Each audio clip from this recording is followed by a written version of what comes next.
di Malaysia akan mengalami hujan dan juga ribut petir khususnya di sebelah waktu petang. Jadi dinasihatkan kepada anda khususnya kepada mereka yang ingin ke jelajah aspirasi keluarga Malaysia yang bermula hari ini di Kelantan untuk bersiap siaga bawalah payung.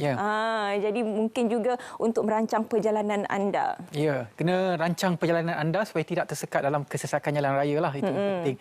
Dan selepas ini seperti mana yang kami janjikan kepada anda, ada satu slot khas untuk kita bawakan perbincangan mengenai pasukan khas tangani jihad tangani inflasi. Tetapi sebelum itu kita saksikan dahulu laporan khas yang telah pun disediakan oleh rakan penyampai iaitu Syamimi Sharifan, laporan khas yang berkaitan dengan jihad tangani inflasi. Silakan.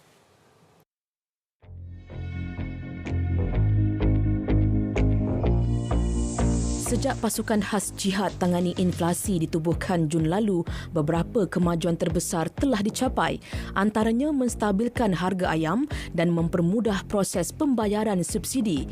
Terbaru, industri minyak masak sawit juga telah bersetuju membuat pelarasan bagi menurunkan harga secara berperingkat. Perkara itu turut diakui pakar ekonomi yang mengikuti rapat perkembangan semasa pasukan berkenaan. Bagi saya komitmen yang tinggi. Kerajaan mengambil kira apakah bahan-bahan asas yang masyarakat perlukan. Contohnya petrol, bagi saya itu satu perkara yang penting kerana jika kenaikan yang mendadak dalam harga petrol, yang lain-lain juga akan mengikut. Objektif majlis ataupun jawatan kuasa jihad ini adalah untuk menstabilkan harga di pasaran dan menyiagakan kita rakyat Malaysia untuk bagaimana untuk kita menangani inflasi. Pasukan khas jihad tangani inflasi juga bukan sekadar cakap kosong dan bermesyuarat sesama ahlinya sahaja. Malah pengerusinya Tan Sri Anwar Musa lantang menuntut kerjasama pemain industri untuk bersama berjihad melawan inflasi. Memohon kerjasama semua pengilang-pengilang dan dalam masa seminggu dua daripada sekarang kita ingin melihat harga minyak masak diturunkan kepada satu paras sekurang-kurangnya 10%. Bagi meringankan beban rakyat, pemberian subsidi terus ditambah. Tahun ini, jumlah subsidi yang diberikan meningkat lebih 540 bilion ringgit. Namun penambahan subsidi bukan jalan penyelesaian terbaik untuk jangka panjang. Kita mungkin seronok dengan subsidi yang banyak, harga yang rendah, tetapi kita juga harus memberi perhatian kerana lebih banyak penyeludupan berlaku. So, bila penyeludupan berlaku, ini adalah kerugian bukan sahaja kepada kerajaan, kepada kita sebagai masyarakat.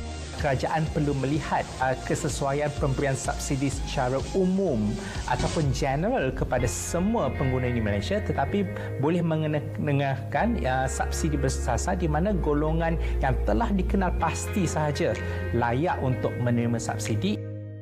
Kebimbangan mengenai barangan bersubsidi di seludup keluar diimbangi dengan operasi penguatkuasaan. PDRM dan ATM turut memberikan bantuan. Berdasarkan data penguatkuasaan Kementerian Perdagangan dan Hal Ehwal Pengguna, 80 kes penyeludupan dan penyelewengan minyak masak dikesan menerusi lebih 10,000 pemeriksaan.